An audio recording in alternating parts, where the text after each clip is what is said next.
Dans la pénombre d'une chambre d'enfant, Léo s'endort paisiblement, un livre d'aventure ouvert sur sa poitrine. Soudain, une douce lueur enveloppe son corps, le transportant dans un monde onirique.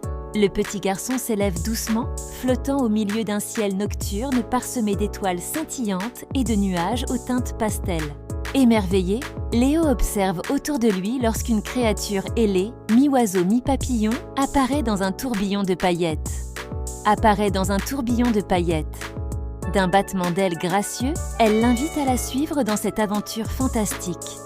Léo, le cœur battant d'excitation, s'élance à sa suite. À l'horizon se dessinent des îles flottantes, suspendues dans les airs comme par magie. Elles semblent faites de cristaux multicolores et de végétation luxuriante. Un pont de lumière pure relie deux de ces îles célestes, formant un chemin étincelant dans le vide. Sans hésiter, Léo s'engage sur cette passerelle éthérée, chacun de ses pas faisant onduler le pont dans un ballet de reflets arc-en-ciel. Arrivé sur l'île, Léo pénètre dans une forêt enchantée. Des arbres gigantesques s'élèvent vers le ciel, leurs troncs et leurs feuilles émettant une douce lueur phosphorescente. Végétation semble vivante, se mouvant au rythme d'une mélodie silencieuse. Des fleurs aux pétales chatoyants s'ouvrent sur son passage, libérant des notes de musique cristalline. Au détour d'un sentier, Léo découvre une rivière aux eaux miroitantes. Chaque remous crée un tourbillon de couleurs vives, comme si l'arc-en-ciel lui-même s'était liquéfié. Un pont de cristal pur enjambe le cours d'eau, ses facettes réfractant la lumière en milliers d'éclats étincelants. Soudain, un petit cri attire l'attention de Léo. Levant les yeux, il aperçoit un minuscule dragon, ses écailles irisées brillant faiblement, coincé dans les branches d'un arbre luminescent. Sans hésiter, le garçon grimpe agilement pour secourir la créature.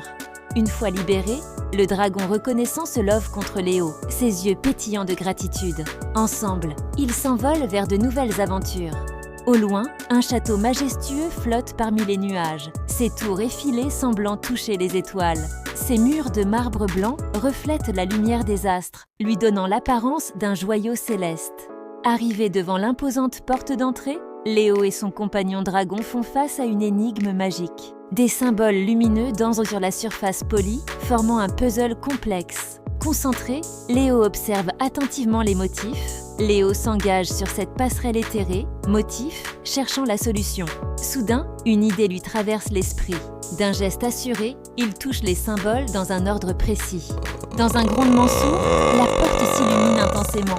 Des cascades d'étincelles jaillissent de ses contours alors qu'elle s'ouvre lentement, révélant un spectacle époustouflant. Léo pénètre dans une bibliothèque gigantesque, ses étagères s'élevant à perte de vue.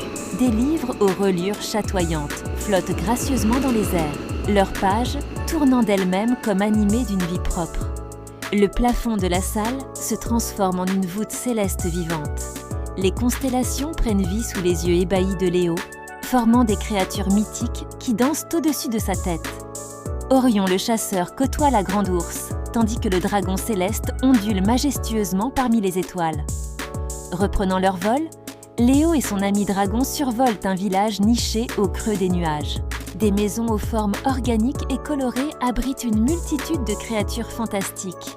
Elfes, fées et autres êtres magiques vaquent à leurs occupations, créant une atmosphère de joyeuse effervescence. Soudain, le ciel s'assombrit. Une tempête de poussière d'étoiles se déchaîne, transformant l'atmosphère en un tourbillon scintillant. Les rafales illuminées créent un spectacle à la fois terrifiant et magnifique, plongeant Léo dans un océan de lumière tourbillonnante. Au cœur de la tempête, un éclat particulier attire l'attention du jeune garçon.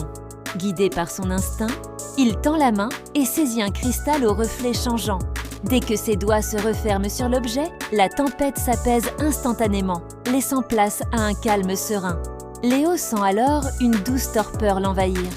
Le monde onirique commence à s'estomper autour de lui, les couleurs vives se fondant progressivement dans l'obscurité. Il se sent flotter, bercé par une brise invisible qui le ramène doucement vers son lit. Ouvrant légèrement les yeux, Léo se retrouve dans sa chambre, confortablement blotti sous ses couvertures. Le livre d'aventure est maintenant fermé sur sa table de chevet. Dans sa main, il sent la forme familière du cristal magique, souvenir tangible de son incroyable voyage. Alors que le sommeil le gagne à nouveau, Léo remarque de minuscules points lumineux dansant autour de lui. Des étoiles miniatures scintillent doucement dans l'obscurité, comme pour lui rappeler que la magie des rêves n'est jamais bien loin. Un sourire aux lèvres, l'enfant se laisse emporter vers de nouvelles aventures nocturnes, son imagination prête à créer 1000 autres mondes merveilleux.